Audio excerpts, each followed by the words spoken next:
Step inside. You're about to experience the Victorian Workhouse, where poverty was treated like a crime and charity came with conditions. You won't be imprisoned exactly, but freedom is something you'll have to earn. Your name, your clothes, even your family might be taken from you, and what's left will be shaped to fit the system. If the cold porridge, punishment cells, and the threat of your unclaimed body ending up on a dissection table help lull you to sleep, give the video a like and hit subscribe. Drop a comment with where you're listening from and what ungodly hour the matron found you scrubbing floors in your dreams. There's comfort in knowing we're all trapped in the same starched grey nightmare together. Now dim the lights, get cozy, and let's step into a world where help came with humiliation, hunger was regulation, and somehow they called it compassion. You're cold. Not the shiver in your coat kind of cold. No, this is deeper. This is the kind of cold that gets into your teeth, your bones, your soul. You've been walking for hours, boots scuffed, belly hollow, hands stiff from wind that smells faintly of soot and something worse. You pass rows of slumped shoulders, faces hidden under scarves, and door after door that stays shut, because no one opens their home to someone who reeks of desperation. At first, you told yourself you were looking for work, that someone would need a strong back or a steady hand, or someone who could at least sweep without stealing. But now you've stopped asking. You know what comes next. The gates rise like gallows iron. You feel them before you see them, a mass of bricks and order, too clean to be kind. You step toward them, not because you want to, but because the alternative is a slow public unravelling. This is the bottom. The last stop before death or madness. You knock, a single sound, and the door opens like a verdict. They don't greet you, they inspect you. Behind them, a drafty corridor stretches into a silence so loud it swallows thought. You're not a person here. You're a problem wrapped in rags, a mouth to feed, a thing to strip, scrub and sort. You're told to hand over your shoes, not politely. It's an order, and you obey. Next come the clothes. Yours gone. The replacements are stiff, shapeless, and smell like boiled neglect. You're pointed to a bath in the middle of a room, in full view of people who don't flinch when you undress. Shame is not a currency here, it's expected, required even. They separate you. If you came with family, you're not with them now. Men to the left, women to the right, children, somewhere else entirely. The rules are shouted, not explained. Speak only when spoken to, obey or be punished. And for the love of God, don't expect warmth. Not from the rooms, not from the food, not from the people. You're told this is a place of reform, a roof over your head, food in your stomach, a chance to earn your keep. But standing here, wet, watched, and stripped of everything that once made you feel human, it doesn't feel like a chance. It feels like a sentence. The Victorian Workhouse was less of a safety net and more of a bureaucratic bear trap wrapped in moral superiority. Officially, it was a system of relief, a last resort for the poor, sick, elderly, or unemployed. Unofficially, it was a national experiment in making poverty so humiliating and miserable that people would do anything to avoid it, including, ideally, ceasing to exist. To gain entry, you had to prove you were destitute enough to deserve help. This wasn't hard. Just arrive with nothing, look hungry, maybe throw in a child or a limp for good measure. Once admitted, every scrap of identity was scrubbed off with the soap. Families were split immediately, husbands from wives, parents from children, as if poverty was something contagious. And perhaps, in the minds of the Victorian elite, it was. Workhouses prided themselves on discipline. Inmates were shaved, bathed in public, and issued identical coarse uniforms made of scratchy wool or something that felt like burlap soaked in regret. Personal belongings, gone. Warmth, theoretically available between the hours of never and freezing. Bedding was straw. Conversations were monitored. Punishments were frequent, creative, and never subtle. The goal wasn't comfort. The goal was deterrence.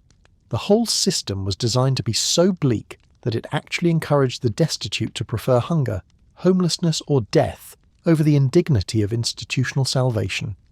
And somehow, Victorian society saw this as benevolence. After all, if you're poor and miserable, surely you must have done something to deserve it. They hand you a uniform, but uniform is too generous a word. What you actually receive is a set of garments engineered for two purposes only, to make you invisible and itchy. The fabric feels like someone wove it out of old broom bristles and social judgment. It's stiff in all the wrong places, soft in none of them, and smells faintly of boiled socks and resignation.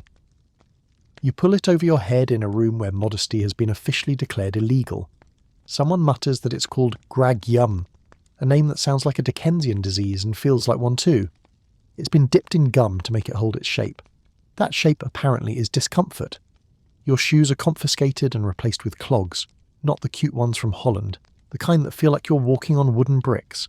They thud when you walk, they echo when you don't, and they make it impossible to sneak, flee, or feel remotely human. They're not footwear, they're control devices you tie to your ankles. There's no mirror, not that you'd want one. You can already tell you look like everyone else. That's the point. Here, individuality is not a trait, it's a threat. Same clothes, same posture, same downturned eyes. Welcome to your new identity, a scratchy, shapeless outline in someone else's cast-offs. And just in case you were wondering, no, you don't get to keep your old things. Not a scarf, not a hairpin, not the button you've been saving since your brother died in it.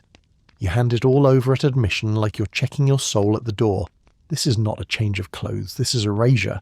They called it a uniform. But in Victorian workhouses, the clothing issued to inmates functioned more like camouflage, designed to make sure the poor couldn't be mistaken for anything but poor. Men were issued a standard tunic and trousers, typically made of coarse government-grade wool or canvas. Women wore long gowns or dresses reinforced with starch or gum to hold a rigid, boxy shape. The goal was durability, not dignity. Comfort was strictly off the menu. The material gragium, or similar fabrics, were intentionally hard-wearing and often used in institutional settings, like prisons and asylums. They didn't bend easily, they didn't breathe. And they left little doubt about your station in life, even if you were just walking down the road. Personal belongings were banned. Not discouraged, banned. Upon arrival, new inmates were stripped of everything. Their clothes, their possessions, their sentimental keepsakes. Items were inventoried, burned or stored depending on the facility's policies. In some cases, they were simply discarded. Footwear came in the form of wooden clogs, which offered little flexibility and even less subtlety. They weren't meant for running, comfort, or warmth. They were loud, hard, and unmissable. A disciplinary tool disguised as footwear. And while the official purpose of the uniform was order and sanitation, the unspoken one was much simpler. Conformity. By dressing everyone alike, workhouses made the individual vanish. There was no you in here, only a system, a blur of uniform grey trudging through identical corridors with identical shoes and identical shame. Workhouse uniforms weren't just clothing, they were policy, threaded with humiliation, fastened with control, and washed only when absolutely necessary. They don't tell you where to go, they just point. You shuffle in the direction indicated, still dazed from the cold bath and the barked orders, when someone grabs your arm. Not roughly, but firmly. You turn to look. It's your child, or your mother, or your husband. Whoever came in with you. They're not supposed to still be beside you. You've made the mistake of thinking this is still your family. Then comes the correction. One matron gestures left, another gestures right. You're told the rules. Men go here, women there, children somewhere else. A door creaks open, and your child's hand is gently, but insistently, pulled from yours. No explanation. No chance to ask where they're going or when you'll see them again, if you'll see them again. You open your mouth to speak and the words fall out like teeth. The official standing nearby reminds you that speaking without permission is a punishable offence. Your child looks back just once, and the door closes behind them like the end of a sentence. It's quiet for a moment. Then the clogs start echoing again. Back to work. Back to silence. In the Victorian workhouse system, the separation of families wasn't incidental. It was foundational. From the moment of entry, all inmates were divided by gender and age. Married couples were immediately split up. Children were taken from their parents and housed separately, often placed in juvenile wards or sent away to industrial schools. Siblings were frequently assigned to different facilities, especially if there was a gap in age or health status. The rationale? Victorian reformers believed that emotional attachments, especially among the poor, were dangerous. Family loyalty was seen as a barrier to moral reform. If the goal was to reshape the idol, the lazy and the destitute into obedient, productive citizens, then bonds of affection had to be severed like infected limbs. To reinforce this ideology, workhouse architecture mirrored prison design. Wings and dormitories were arranged for maximum isolation. Inmates could go months, even years, without seeing their own family members housed just one building over. Communication was discouraged. Visitation was tightly controlled. In many cases, children were told their parents were dead, a lie delivered with the same formality as a dinner menu. The psychological toll of this enforced estrangement was profound. Parents lost not only custody of their children, but the right to know where they were sent. Children grew up in state-run institutions where affection was rationed and discipline came in buckets. Inmates who protested were often punished with solitary confinement, reduced rations, or public humiliation. This wasn't simply a place to live while poor. It was a re-education camp, one where family was redefined as a liability and isolation was a virtue. In short, the workhouse didn't just house the poor, it dismantled them.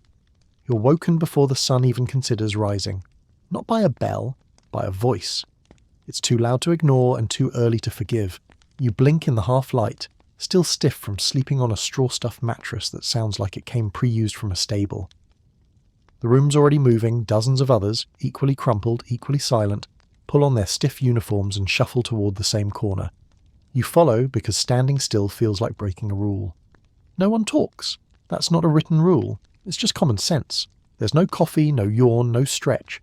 Just water, a wash basin, and 30 seconds to make yourself presentable before someone inspects your fingernails. Then it begins. Breakfast isn't breakfast. It's gruel, which is a generous word for thin, lukewarm porridge that tastes like boiled lint. You eat it standing up. Sitting isn't allowed unless ordered, and you eat it fast. Not because it's good, but because someone's already barking instructions for the work assignments. You've got 10 hours ahead of you. You don't know exactly what the job is, but it'll involve your hands, your back, and some kind of industrial strength disappointment. And if you can't keep up, you don't fall behind, you fall out. The Victorian Workhouse operated on a rigid daily schedule, designed with one guiding principle in mind, to grind down idleness with structure. The routine was built around a military-style timetable, less for efficiency and more for psychological containment. Wake-up calls came early, typically around 5 or 6 a.m., long before the city stirred. Lights out occurred promptly at 8 p.m. That gave inmates roughly 14 hours to contemplate how much they regretted being poor. The day began with washing, communal, rushed, and closely monitored by staff. Men and women were kept apart even for hygiene, and water was rarely heated. Soap was scarce and shared. Inspections followed, particularly for cleanliness and clothing. Dirty collars? Punishable. Lingered too long? Punishable. Looked like you were enjoying yourself? Definitely punishable. Breakfast came next, usually a meagre portion of gruel or bread. There were no choices, no menus, and no seconds. Just rations carefully portioned out to keep people alive, but not enthusiastic. Work began promptly after breakfast and ran through most of the day, broken only by a brief midday meal. Jobs were physically punishing, often deliberately pointless. Stone breaking, oakum picking, mattress stuffing, repetitive tasks that didn't require skill, just submission. Time off was not a concept. Leisure was a moral hazard. Conversation was discouraged. Singing, laughter, or visible signs of having a personality were often met with suspicion or formal warning. The goal wasn't simply to feed or shelter the poor. It was to discipline them, to force order onto bodies that had once lived chaotically, and to punish them for needing help in the first place. Every hour of the workhouse day sent the same message. This isn't home, and you are not welcome to stay. They hand you a tool. You're not told what it's for, but you already hate it. Maybe it's a hammer, maybe it's a sack, maybe it's a length of old rope stiff with time and mildew. Doesn't matter. Your job is to use it until your hands blister, your back throbs, and your sense of purpose quietly expires.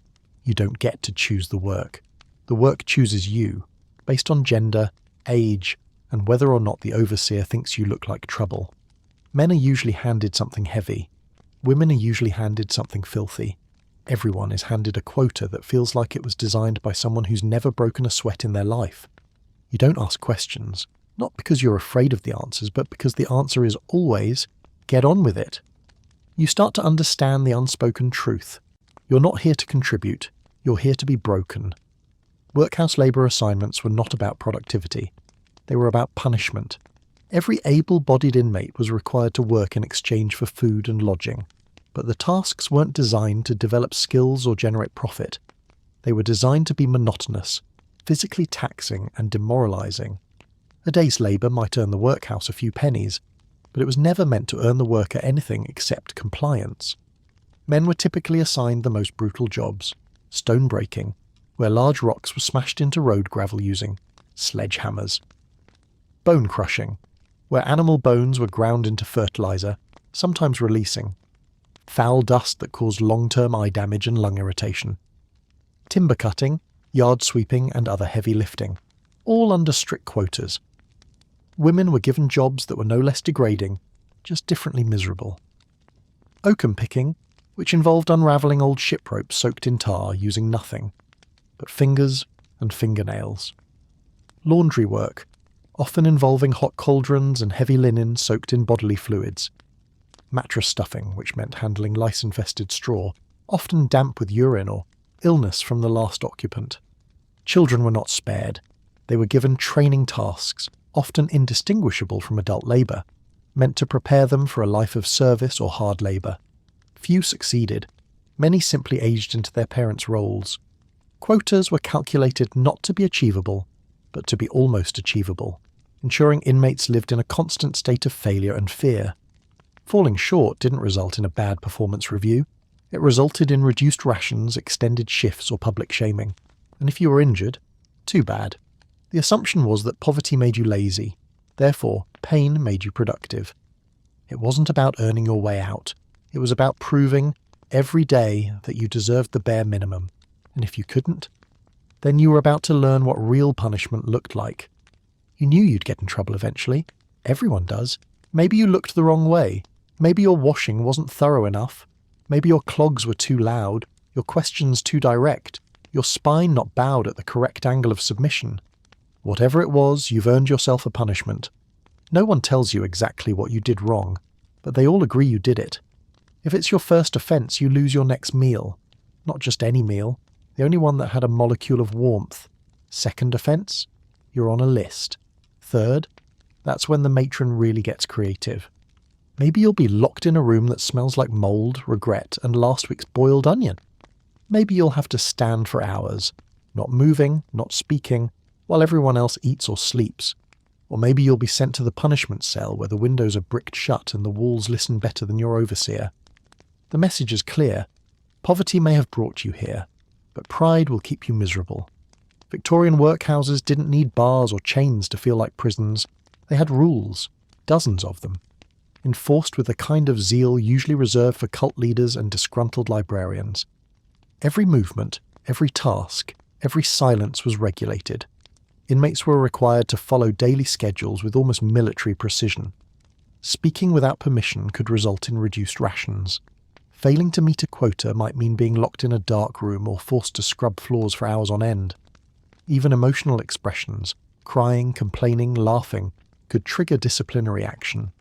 The punishments themselves were often absurdly theatrical. Loss of meals was common and immediate. Miss one task, miss your food. Solitary confinement was used for disobedience or insubordination. Some workhouses had dedicated punishment cells, small, airless rooms where inmates could be held for hours or days with little light, no food, and plenty of psychological decay. Public humiliation was another favourite. Disobedient inmates might be made examples of, shouted at, pointed to, or paraded through the dormitories as cautionary tales. And then there was the matron, the unofficial high priestess of order. Often a retired nurse or military widow with a voice like boiled iron, the matron enforced discipline not through brute strength, but through icy omnipresence. She was everywhere. She knew when you hadn't washed. She noticed when your shoes were scuffed. She could spot rebellion in the way you tied your apron. There were even workhouses that assigned different punishments based on your moral category. If you were labelled as idle, intemperate, or otherwise undeserving, you could expect stricter treatment, heavier labour, and far fewer chances at leniency. Victorian society didn't just want the poor to suffer. It wanted them to be grateful for the suffering. Punishment wasn't only about correction. It was about obedience, conformity, and fear. Because nothing disciplines a desperate population like the constant reminder that it could always get worse. You're handed a bowl, it's warm, which feels like a victory until you look inside. What's in it? Technically food. Emotionally, an insult. It's gruel. Not the dramatic Dickensian kind with orphans weeping into their spoons. No, this version is more honest. Thin, grey, and lumpy in places where it shouldn't be. You stare at it like it might explain itself. It does not. Beside it, a crust of bread. So stale it could double as a weapon. No butter, of course. That would encourage joy. And you're definitely not here for joy. If you're lucky, there's an onion. Whole, boiled, no seasoning. It stares at you like it also wants to leave. There's no dining room, no seats, no pleasantries. You eat standing, silent, fast. Not because you're hungry, though you are, but because you don't want someone to decide you've taken too long and remove it altogether. This isn't a meal. It's proof that you're still alive, and a gentle threat about what happens if you don't behave. Workhouse meals were less about nutrition and more about moral instruction. The underlying belief was simple. If poor people ate too well, they'd start to enjoy poverty, and that simply wouldn't do. Meals were meagre, repetitive, and intentionally bland. Gruel, a watery porridge of oats and water, was a staple. It was often served without milk or sugar, and occasionally so thin it could be poured like broth. Bread was common, but almost always stale or adulterated with fillers like chalk or sawdust to make it stretch further. Yes, actual chalk. If it was good enough for the walls, it was apparently good enough for your colon. Protein was rare. A single boiled onion could pass as a side dish. Meat, if it appeared at all, usually came in the form of suet pudding. A greyish, fatty lump held together by flour and sheer bitterness. Occasionally you might get 5 ounces of beef, trimmed to within an inch of its molecular structure. Portions were tied to your classification. Deserving poor might get marginally more. The elderly, the sick, or the rebellious got less, and anyone caught breaking the rules, even minor ones, might lose access to food entirely for 24 hours. Dining was not communal. There were no tables with laughter and shared bowls. Meals were typically eaten in silence, supervised by staff, and often standing. This wasn't just about feeding the poor, it was about training them to eat with shame. And if you dared to ask for more, let's just say that ladles were occasionally used as weapons. The dietary philosophy of the Victorian workhouse can be summed up like this. Calories were calculated not for survival, but for deterrence. Food wasn't a right, it was a privilege earned through compliance. Flavour was considered a gateway drug to rebellion. And yet despite everything, the watery gruel, the hollow stomachs, the chalk-laced crusts, most inmates ate it. Because hunger had a way of lowering your standards. And because, as one observer put it, even a dry onion is something when there is nothing else. You're tired. Not could use a nap tired. More like, my bones feel hollow tired. You've been up since before the sun and bent into shapes no human body should attempt. So when they tell you it's bedtime, you think, finally. Then you see your bed.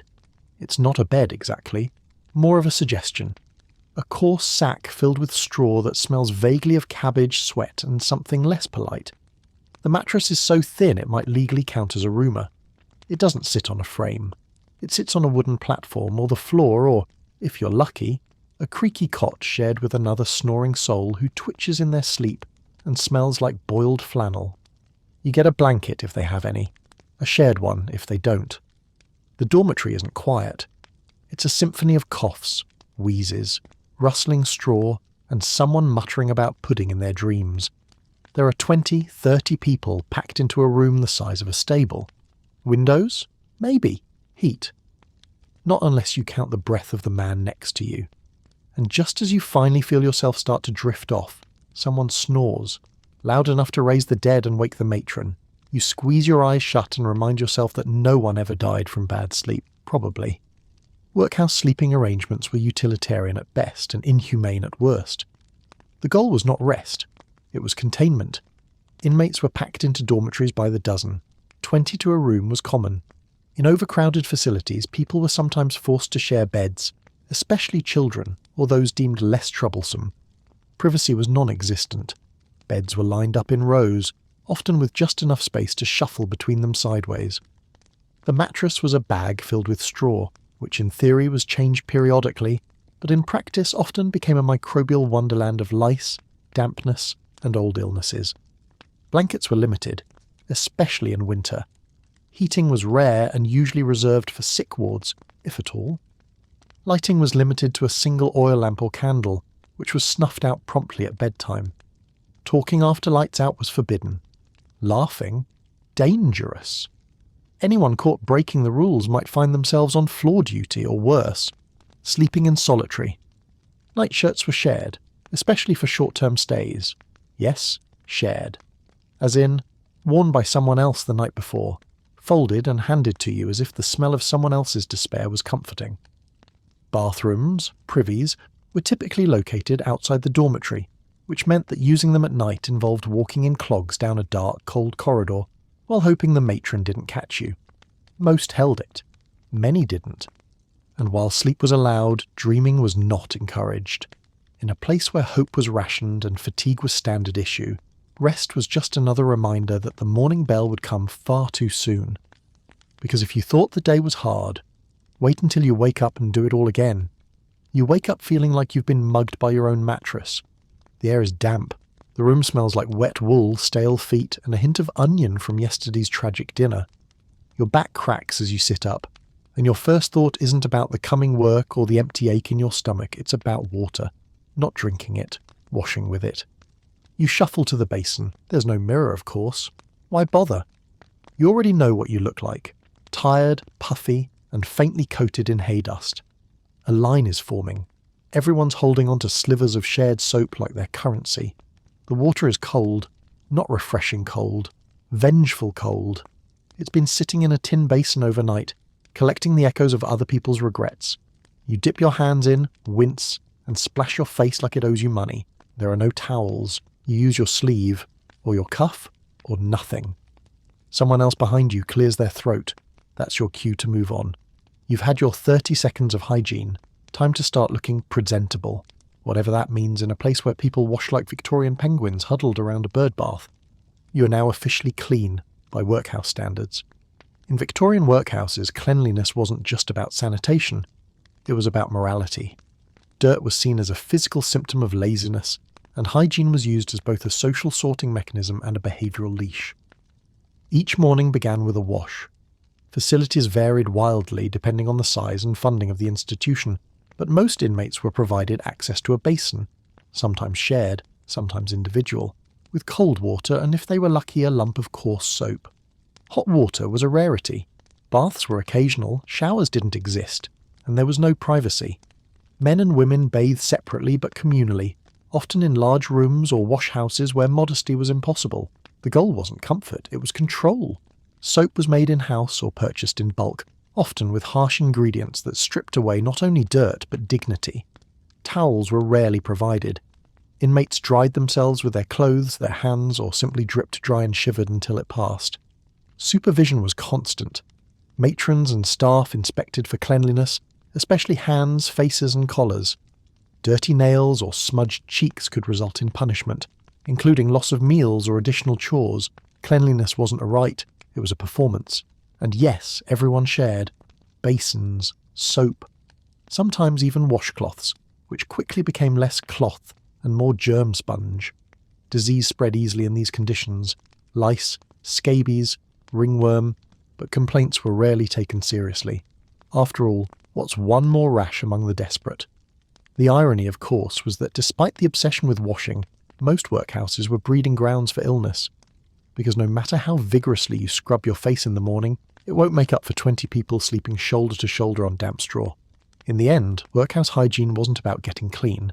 It was about appearing obedient, damp, compliant, and too afraid to complain. You hear her before you see her. Clogs on tile, the scrape of starch-stiff skirts. A silence that ripples through the room like someone just dropped a spider into the porridge. And then she's there. She doesn't shout. She doesn't need to. Her gaze is sharper than broken crockery and twice as unforgiving. You feel your spine straighten by instinct. Conversations die mid-sentence. Someone tries to smile. Mistake. She moves like she owns the floorboards, because she does. You can feel the temperature of the room drop as she passes. No one breathes too loud. No one asks questions. She doesn't walk around you. You move, or she goes through you. When she stops in front of you, you brace yourself. She glances at your collar, your hands, your hair. She doesn't say a word, just raises one eyebrow high enough to suggest that she's seen cleaner things in the gutter. You nod. She moves on. And just like that, you're allowed to exist again. The matron was the nerve centre of the Victorian Workhouse. Part warden, part schoolmistress, part avenging angel in starched gingham. Technically, the master was in charge. But if you wanted something done, if you wanted to avoid punishment, gain leniency, or survive a shift without weeping, it was the matron you had to answer to. And she answered to no one but God and the Board of Guardians, possibly in that order. Matrons were typically middle-aged women, often widowed or from respectable but reduced circumstances. They were expected to be strict, orderly, and incorruptible.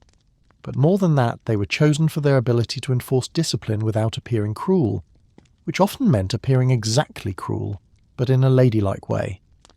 Her duties included overseeing all the female inmates, supervising domestic work, maintaining cleanliness, controlling the dormitories, and ensuring that meals were prepared with both frugality and a complete absence of joy.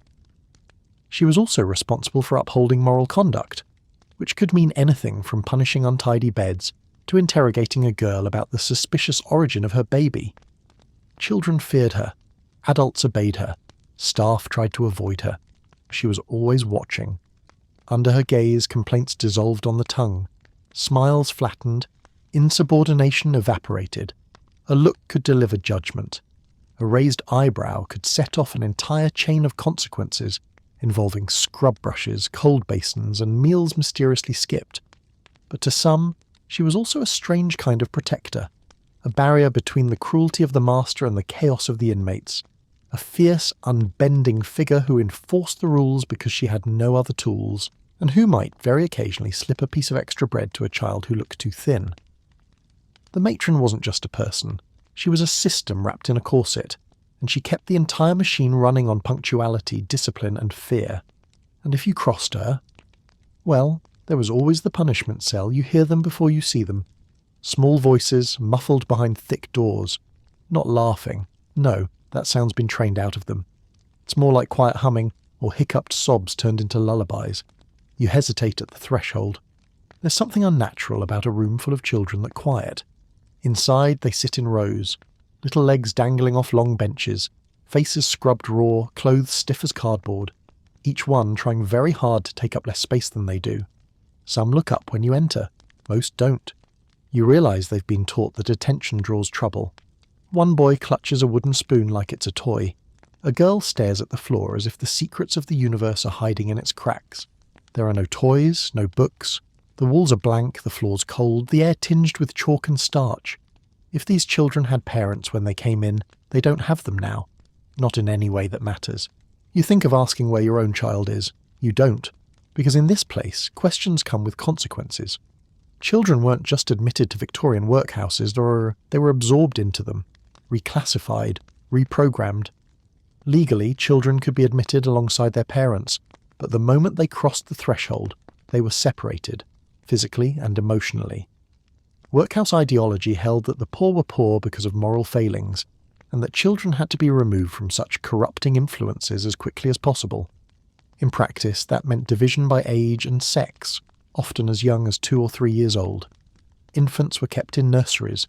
Older children were placed in special wards or shipped off to industrial schools, state-run training facilities designed to mould them into future servants, soldiers, or factory workers. The education they received was minimal and moralistic, reading, writing, and religious instruction, with a heavy focus on obedience. Play was discouraged, individuality was flattened. The goal wasn't to raise children, it was to manufacture compliance. Conditions in children's wards varied, but rarely exceeded barely adequate. Food was meagre, clothing was uniform, affection was regulated if it existed at all. Many children suffered from malnutrition, developmental delays, or emotional withdrawal. Others simply vanished into the system, reassigned, indentured, or forgotten. Punishment was swift and scaled to size. Talking back earned slaps. Bedwetting earned isolation. Running away earned something worse. Some never remembered their families. Others never stopped remembering them. The workhouse didn't raise children. It processed them, smoothed their edges, filed down their names, turned sons into statistics and daughters into servants. And the saddest part, the system believed it was saving them. You feel the eyes first, not the staff, the others, women with hollow cheeks and pressed lips. They glance up just long enough to register you, then return to their needlework or their scrubbing or their careful, calculated silence. You know what they saw. They saw the roundness beneath your apron. The matron doesn't say anything at first, just hands you a striped gown, one with a different pattern than the others. You understand immediately. This one is meant to be seen, a warning flag stitched into fabric. They send you to a different wing. Fewer beds, no visitors. The girls here don't talk much either. You ask one how long she's been here. She shrugs. You ask if the father's ever come to visit. She laughs, just once, and not kindly. When the time comes, there's no doctor. Just a midwife with tired hands and a basin that smells like vinegar. No pain relief, no warmth, no hand to hold. You grit your teeth and try not to scream too loud. When it's over, they take the baby. You're allowed to hold it, briefly. Long enough to memorize the face, but not long enough to memorize the weight. Then they tell you to get dressed. Laundry duty waits for no one. In the Victorian workhouse, pregnancy wasn't treated as a medical condition. It was treated as evidence. Particularly for unmarried women, visible pregnancy was seen as both a moral failing and a public nuisance. The response? Segregation, stigma, and a striped gown, literally. Many workhouses issued special clothing to fallen women, so their shame could be observed and judged by all. The mother's wing, when it existed, was rarely comforting. Accommodations were minimal, beds were hard and care was sparse. Midwives, if available, often managed deliveries for dozens of women without adequate supplies, privacy or support. Pain management, unheard of. Compassion, rare. Infant mortality rates in workhouses were staggering.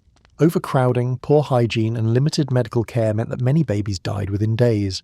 Those who survived were often weaned early and sent to baby farms. Private establishments paid to raise illegitimate children on minimal funds. Many of these farms were little more than child death mills. For mothers, the trauma didn't end after childbirth. Babies were frequently taken from them with little warning. Some were adopted out, often without the mother's knowledge or consent. Others were placed in institutional care and never seen again. The Victorian system believed it was enforcing morality. What it actually enforced was silence. Women who bore children out of wedlock were punished not only with hard labour and public shaming, but with the permanent loss of their children. In a place that claimed to offer refuge, motherhood became yet another sentence, and love, the kind that bloomed despite the odds, was the one thing the workhouse couldn't allow. You've seen the old man before, coughing in the corner during supper, always hunched over his bowl like he was afraid someone might steal his last spoonful of gruel. You never knew his name. No one did. People don't last long enough in here to become familiar. When he stopped showing up to meals, no one asked. When his bed was emptied, it was filled within the hour, and when someone muttered he'd gone upstairs, no one meant heaven. You ask the matron what happened to him. She stares through you and says only, "Unclaimed." The next morning a cart rolls quietly out the back entrance. 2 men in black coats stand beside it. They don't wear expressions, only gloves. There's no ceremony, no prayer, no mourners, just a name, scratched in pencil, and a body that no longer needs warmth. You don't say anything, but a question nestles itself somewhere deep in your chest. What happens if you die here? Later you hear whispers that the medical college down the road sends students to collect practice subjects, that unclaimed paupers go straight to the dissection table, that if no one picks you up, someone will eventually pick you apart if you try not to think about it. But that question grows teeth, because in the workhouse, dying poor was only half the tragedy. The other half was what happened after.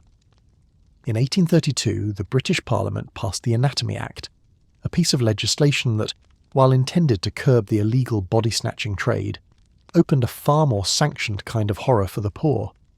Before the Act, medical schools faced a shortage of cadavers for training. Grave robbing became so rampant that many families buried their dead with iron cages or hired guards. But the Anatomy Act changed the game. Now, legally, the bodies of unclaimed paupers could be given to medical schools for anatomical study. In theory, this was a public good. In practice, it was legalized exploitation. If you died in a workhouse and no family or friend came forward to claim your body and pay for burial, your remains were handed over to the nearest medical college. You would be dissected by students, poked and pried open under gaslight by young men making casual observations about your spleen. You weren't mourned, you were measured. It didn't matter if you'd worked 10 years scrubbing sheets or hammering stone. The moment you died, your body reverted to state property, unless someone could afford to stop it. For many, that meant their final resting place was a dissecting room, their only tomb a table, their epitaph a footnote in someone's anatomy journal. There was no ceremony, no gravestone, no marker at all. Sometimes parts were cremated or quietly buried after dissection. Other times they were kept in jars for study. The psychological effect of this policy was devastating. Inmates lived with the constant knowledge that dying alone, without money or family, meant surrendering your body to the blade. It added a layer of dread to an already oppressive existence, a fear so widespread some inmates begged to be buried in secret or to be taken in by strangers just to avoid it. Not all workhouses dismembered their dead, but the threat was always there, hovering just beyond the infirmary door. In life, the workhouse took your name, your family, your labour, and your dignity. In death, it took your silence and handed your body to science. You don't talk about leaving, not openly, but you think about it. In the quiet moments between chores, when the matron isn't looking and the floor is still drying beneath your bucket, you think about it when someone new arrives and still has the strength to ask questions. You think about it when your hands stop blistering and just stay sore. You learn to keep your head down, speak only when spoken to, work quickly, quietly, and without complaint. You fold sheets with mechanical precision. You sweep like you're afraid the dust might file a grievance. You become a model inmate, the kind they stop noticing, which is exactly what you want. Then one day, someone in clean boots calls your name. You're told there's a family looking for a maid, or a grocer who needs a boy to run deliveries, or a widow who wants a girl to wash linens and not speak unless it's to apologise. It's not a job offer, it's a test, and you're too smart to fail it. You nod. You say thank you. You're told to stand straight and smile when spoken to. You practice being small, obedient and grateful, even though your stomach knots at the idea of starting over in someone else's kitchen with no rights and less pay, but it's still better than staying. Because in the workhouse, survival is hard, but freedom is expensive, and you're just starting to save. Leaving the workhouse wasn't impossible. It was just rare and rarely simple. There were only a few sanctioned ways out. The most common was service, that is, becoming a domestic servant, farmhand, delivery boy, or any other low-wage, high-control position deemed appropriate for the lower classes. Inmates who displayed good behaviour, physical strength, and no obvious signs of rebellion might be offered to local employers as cheap, obedient labour. Sometimes it worked. A few lucky individuals managed to earn references, keep their heads down, and slowly climb out of poverty. Not into comfort, but into a state of being just poor enough to be invisible again. But far more often, the escape route was a revolving door. Many left only to return. Illness, injury, mistreatment by employers, or simple bad luck could land them right back at the workhouse gates. Now older, weaker, and viewed with suspicion for having failed once already. Others aged out of eligibility. Workhouses had little interest in reforming those who were no longer useful. Women past childbearing years, men with injuries, and anyone perceived as mentally unwell were far less likely to be placed in service. For them, the workhouse became not a temporary stop, but an institution for life. Children had a slightly better chance. Industrial schools and apprenticeship schemes were intended to funnel them into trades, but success varied wildly. Some learned skills and escaped poverty. Others were mistreated, overworked, or simply discarded once they aged out. And then there was the unspoken truth. Even those who got out never really left it behind. The stain of having been in a workhouse clung to people, socially, emotionally, even legally. It followed them on job applications, in marriage prospects, and in the way people looked at them when they said where they'd grown up. Freedom wasn't just about walking out the door. It was about never having to come back. And for most, that was the hardest part. They don't raise their voice when they sentence you. No dramatics, no shouting, just a quiet nod from the master and a single phrase from the matron. 2 nights, punishment cell. Then someone points, and everyone else in the room makes sure not to look at you. You're not taken there. You walk, supervised of course, down a narrow corridor that smells like soap and fear, past a door no one ever opens unless they have to. And then it's just you, a key in a lock, a creak, a shove. Darkness swallows you faster than your eyes can adjust. The door closes behind you with a finality that makes your knees soften. There's a window, somewhere, but it's too high and bricked halfway over. Light leaks in like it's being taxed. The room is small. The walls are damp, the straw on the floor smells like it's been used by every person who's ever misbehaved. You sit because you have no choice, but the floor bites back with cold. You count the bricks on the far wall, then the stains, then the minutes. You try not to cry because it echoes. You try not to talk because it feels foolish.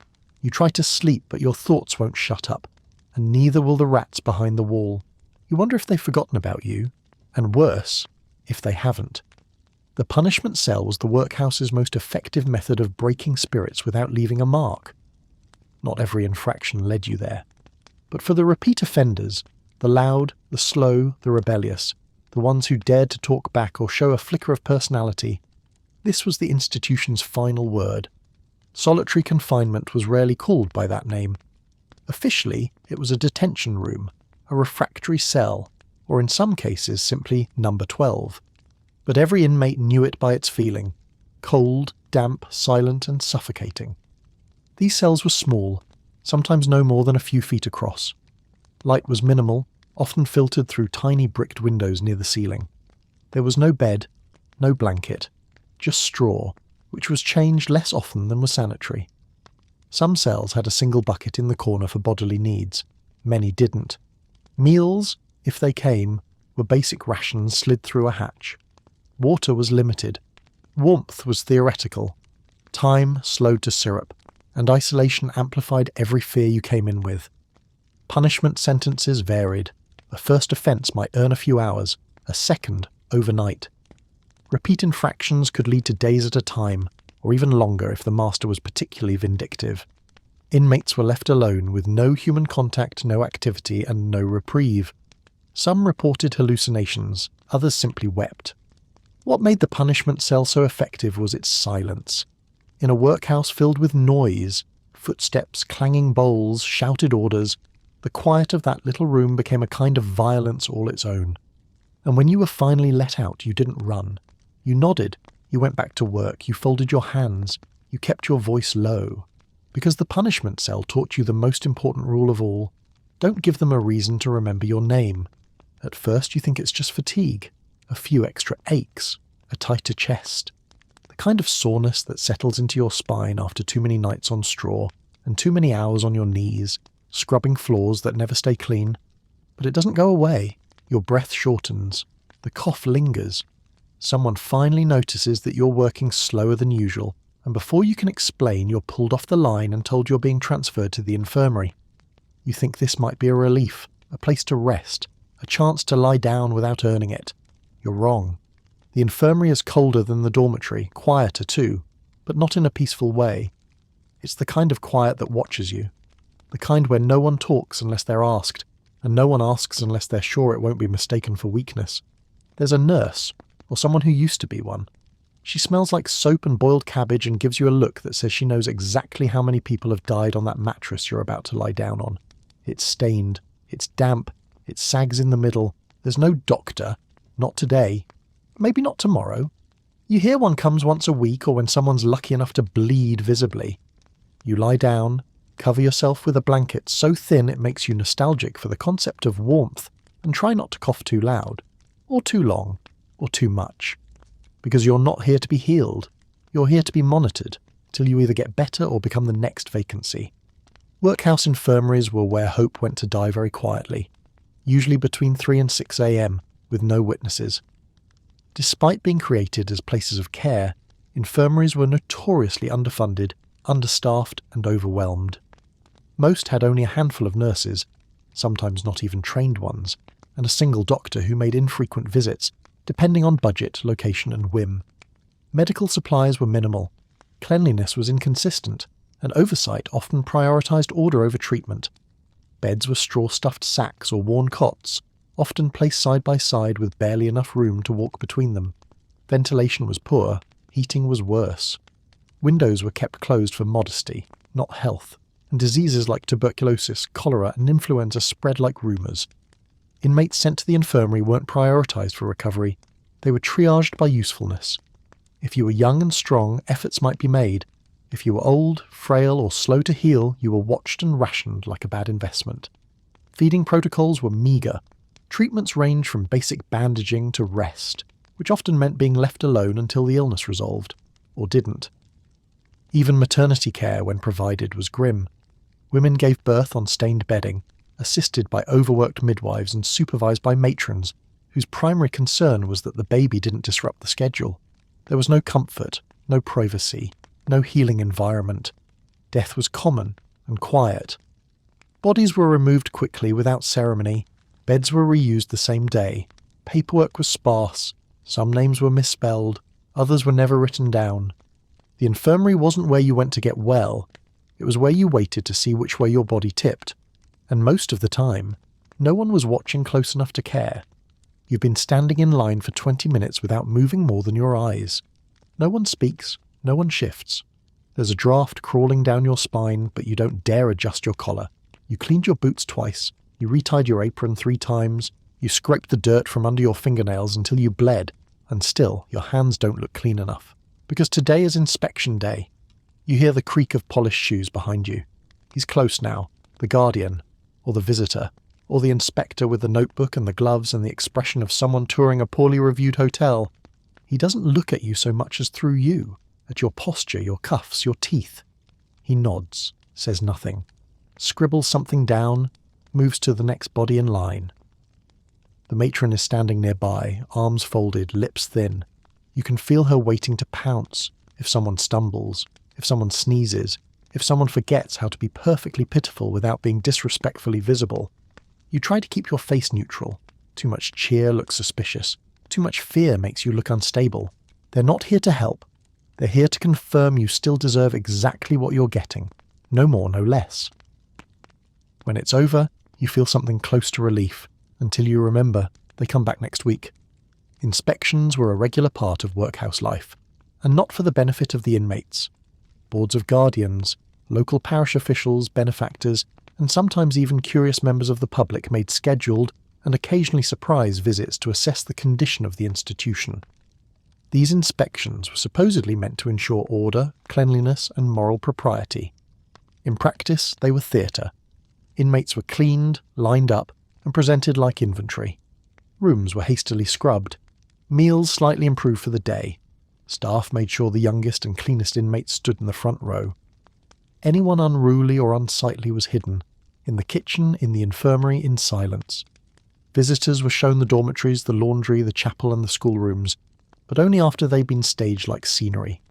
Inmates were instructed on how to behave, how to speak, if at all, and when to smile, ideally never unless directly addressed.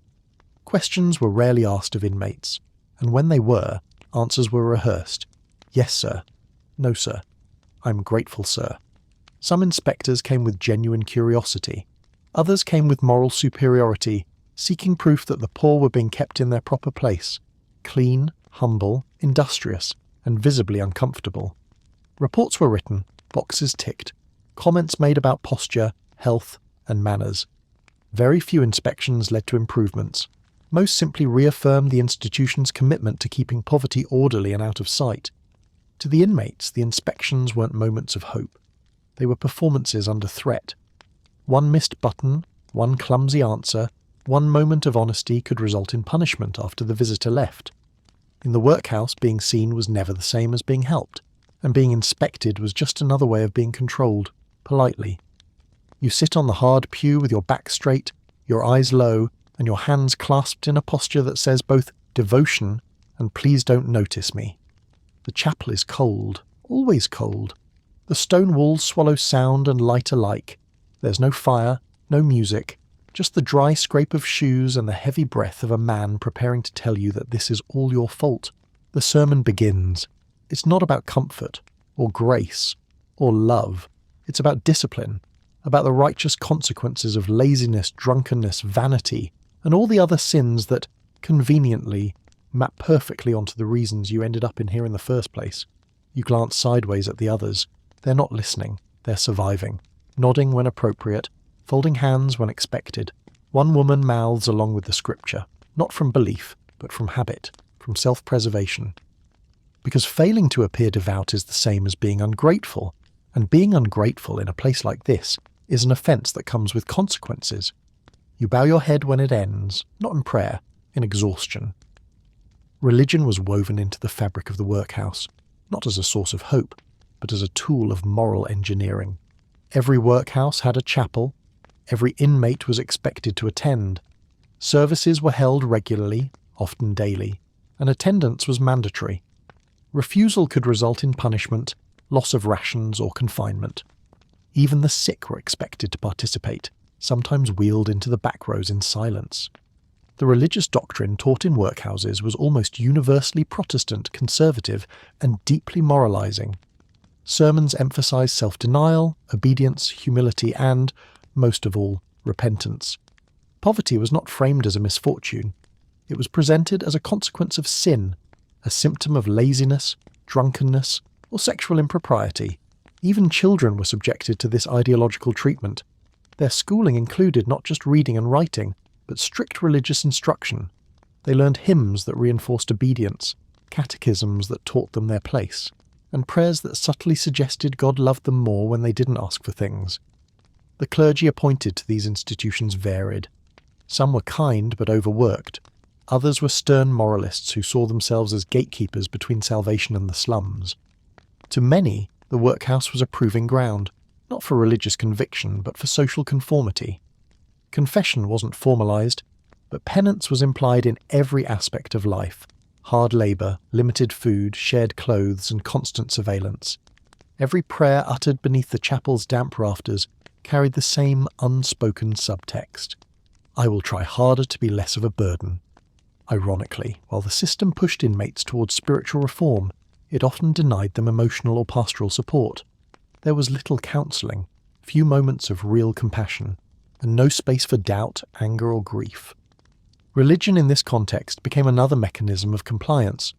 One more schedule to follow, one more posture to adopt, one more reminder that poverty wasn't just inconvenient, it was morally inconvenient. And if you weren't saved by it, well, at least you'd be quiet while you suffered. You wake up to the sound of your own breath fogging the air. You can see it, a faint cloud like your soul trying to escape through your teeth. The windows iced over from the inside, the floorboards creak like bones. You curl deeper into your blanket, if it can still be called that. More thread than fabric, more suggestion than insulation, but you don't get to linger. The bell rings. The matron is already making her rounds, and she does not believe in hibernation. You shove your feet into clogs that are colder than death and stiffer than honesty. You don't walk, you clack, like a wooden marionette dragging itself toward porridge. The basin water is frozen. You break the crust with your fingers and pretend the sting is refreshing.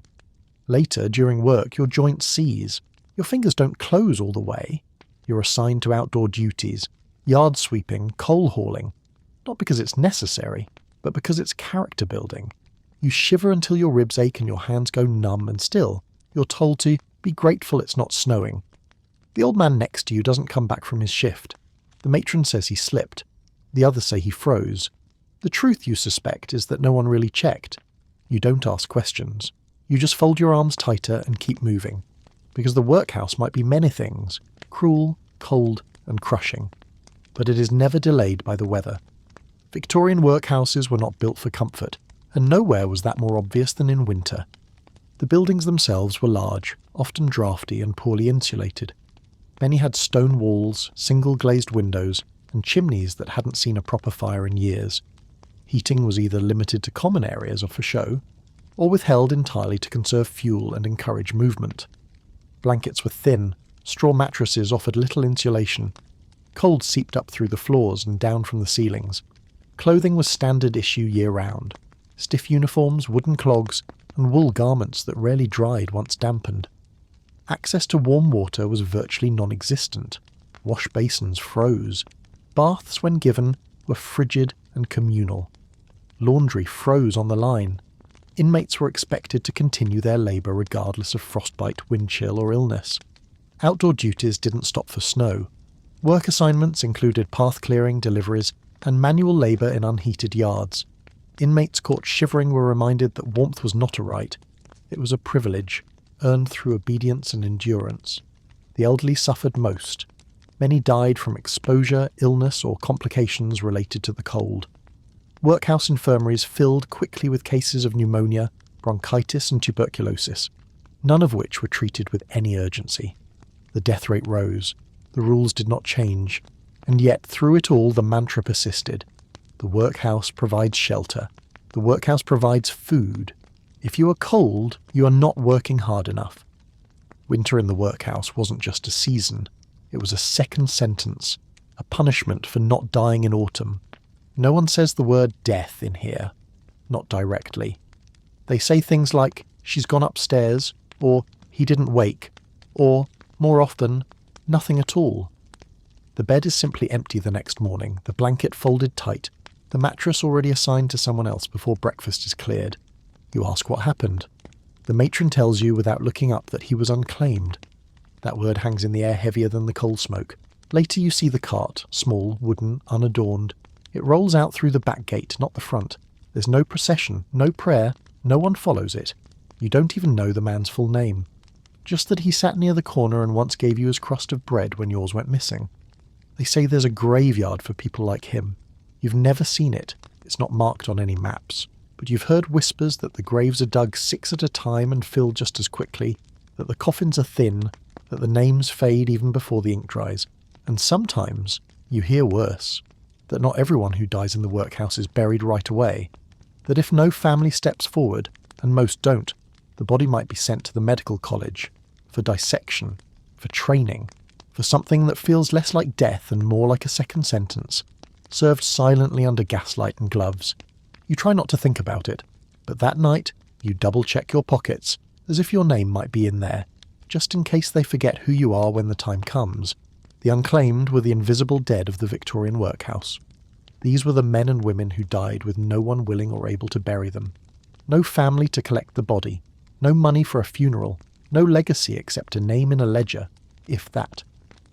Their fate was dictated by policy, not compassion. If no relative claimed a body within a short time of death, usually 48 hours, it was either buried in a pauper's grave or handed over to a medical school under the Anatomy Act of 1832. These graves were unmarked, mass-dug and reused. Wooden coffins were sometimes shared. Bodies were stacked. Names, if recorded, were written in pencil. Pauper cemeteries were located on the outskirts of town, hidden from public view, often poorly maintained and largely forgotten. Few mourners visited.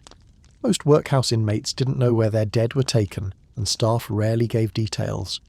The alternative, anatomical donation, was not voluntary. If no one intervened, the body was automatically eligible.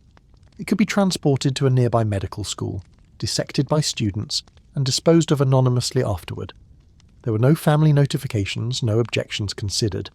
The poor in death became tools of education for the comfortable. This fate created a lingering fear among inmates. To die alone was tragic. But to be unclaimed was a kind of erasure, the final confirmation that your life had been officially deemed disposable. It's estimated that tens of thousands of workhouse dead went unburied in the traditional sense. They left behind no monuments, only gaps in ledgers and the occasional whisper in the dormitory. In the end, they didn't need to be remembered. They just needed to be moved. You notice them after a few weeks, or maybe they've always been there, and you just stopped seeing. The woman who mutters while she scrubs the floor, the same corner every morning. The man who eats his gruel slower than anyone else, not out of savouring, but because his hands don't work the way they used to. The old woman who sits near the fire and knits nothing, her needles just clicking through the air like she's trying to remember what it used to feel like to be useful. They don't talk much, don't argue, don't hope. You don't know how long they've been here. No one does. Not even them. Time flattens in the workhouse. One winter bleeds into the next. One line of a laundry is the same as the last, and before long, they've been here 5 years, or 10, or since the old master had black hair. They don't get inspected anymore. No one asks if they're fit for service. No one suggests they might return to society. They are society now, the quiet, invisible layer at the bottom of the structure. Permanent residents of a place designed for temporary shame. You bring one of them a roll once, a crust you weren't hungry for. She smiles but doesn't say thank you. Just holds it like it's too soft to trust. And you wonder for the first time if you'll become one of them. Every workhouse had its long-term inmates. While the official design of the system was meant to encourage short stays, a place of last resort, not permanent housing, the reality was different. Many people entered the workhouse and never left again. Not because they couldn't, but because the outside world had no place left for them. The elderly were especially vulnerable. Pensions didn't exist. Family support, if it ever existed, often vanished over time. Infirmity, mental illness, disability, or simply the slow erosion of memory turned the workhouse into their final residence. Some stayed for decades. They witnessed staff changes, architectural renovations, even the gradual fading of their own records. They were known not by names, but by habits. The quiet one, the blind one, the woman who sings to herself. Their belongings, if they had any, were folded and catalogued. A comb, a brooch, a lock of hair. Often their rooms were rearranged after they died and reassigned within hours. Even grief had a timetable, and yet some found strange rhythms of peace. Routine became comfort. The known discomfort was easier to face than the unknown cruelty of poverty outside. For them, the workhouse stopped being a punishment and became simply life. When they died, they did so quietly, without ceremony, without family, and very often without being missed. You don't remember the moment you started following all the rules. It just happened. One day you were arguing, then you were nodding. One day you questioned why the water was so cold, then you stopped asking questions. You learned when to speak, when to bow, when to look grateful, even if you weren't, especially if you weren't. You stopped flinching at the sound of clogs in the corridor. You stopped crying into your pillow. You even started to smile when someone from the Board of Guardians walked by. Not because it helped, but because it was safer than not smiling. You became someone who didn't make trouble, didn't attract notice, didn't take up space. And eventually, they let you go. You walk out the same way you came in, quietly, lightly, with nothing but your name, worn thin from disuse, and the vague feeling that you've forgotten something important. You never speak of it afterward, because if the workhouse teaches you anything, it's this. Survival is not about who you are, it's about what you're willing to erase. The workhouse was designed to break habits, of laziness, of vice, of dependence. But what it broke more efficiently was identity. Many who left the workhouse did so not because they were healed, but because they had internalized obedience so thoroughly that they no longer required supervision. They had absorbed the rhythms of silence, compliance, and submission until it became part of how they moved. This was the unspoken goal, a system so complete it could let you go without fear of who you'd become. You would not rebel. You would not speak. You would never ask for more again. Some inmates never truly left. They might exit the gates, find work, marry, raise children. But the workhouse lived in the way they folded bedsheets, in the food they never wasted, in the names they didn't say out loud. They didn't tell stories about it. They didn't visit the old buildings. They simply disappeared into normal life, quiet, grateful, reformed. The workhouse didn't erase poverty. It taught people how to endure it silently. And that was the final rule. Never let anyone know how much it changed you. And now, as the last bowl is scraped clean, and the dormitory falls quiet under the matron's final rounds, I hope this slow descent into the Victorian workhouse has settled somewhere in your thoughts, like a rationed meal, or the echo of a rule you didn't mean to break. You've walked cold corridors where families vanished behind locked doors, where labour wore down the body, and where survival came at the cost of self. But now it's time to rest. The bell has stopped ringing, the clogs have fallen silent, and for tonight, our tale folds itself into sleep. If you're still awake, congratulations, you've survived another grim chapter of history. Hit subscribe so we can descend into another strange corner of the past tomorrow night. And as you drift, the soft crackle of the fire will carry you deeper, far from the stone floors and bricked-up windows and safely into sleep.